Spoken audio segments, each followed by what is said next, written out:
మా ఇంట్లో చిన్నప్పుడు నాకు ఇప్పటికీ ఉండదు స్టిల్, ఏదైనా పెద్దది కావాలి నాకు, నా మనసులో ఇప్పటికీ ఉంటుంది. కానీ పరువు పోయిద్దని అలాగే ఎవరికి పెద్దది కావాలని నేను ఎప్పుడు పెద్దదాని కోసం కొట్టుకుంటే మా అమ్మ అక్కేం ఒకసారి ప్రతి దాడికే పెద్దది ఇస్తారు అది ఇస్తారని మా నాన్న ఒకసారి స్వీట్స్ తెచ్చినప్పుడు గొడవ పడితే ఏం తెచ్చి నువ్వు గొడవ పడతారు ఇలా గెట్టుకుని అలాగే మంచం మీద విసిరేశారు. ఇప్పుడు ఇంకా మనం పిల్లల్ని కొట్టట్లేదు కానీ అప్పట్లో పొరపాటున కింద పడితే కింద పడ్డాం అమ్మ నాన్న అని చెప్పే లోపల ఇంకా 4 కాదు, ఆడపిల్లలకి అన్నిటికన్నా ఇప్పుడు చాలా మంది జడలేసుకోవడం మానేసారు కదా. జడేసినప్పుడు సరిగ్గుండే లాగి లాగి పీ ఇక యశ్విన్ వాళ్ళ అమ్మ కొట్టింది చాలాసార్లు చెప్పింది, మా అమ్మ గురించి చాలాసార్లు చెప్పా, చైతు కూడా చెప్పాడు. నిన్నెప్పుడు అమ్మ నాన్న కొట్టలే?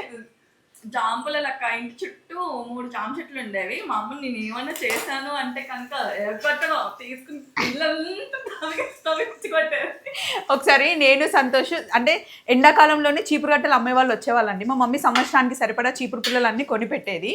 ఇంటి పైన నించొని అగ్గిపుల్లలు ఇట్లా చేసి కిందకేయడం ఒక ఆట అనమాట. అట్లా వేస్తూ ఉంటే నేను మా పెద్ద తమ్ముడు ఇద్దరం ఇట్లా అని కింద వేస్తే ఆ చీపురు గట్టలన్నీ కాలిపోయాయి అనమాట. మిగిలిన 2 చీపురు గట్టలు ఒకదాన్ని నాని కొట్టి కొట్టి కొట్టి వీపంతా వాసిపోయింది. మా సంతోషం అసలు దెబ్బలు అంటే మామూలుగా ఉండదు అసలు. మామూలుగా ఉండవు. బాయ్.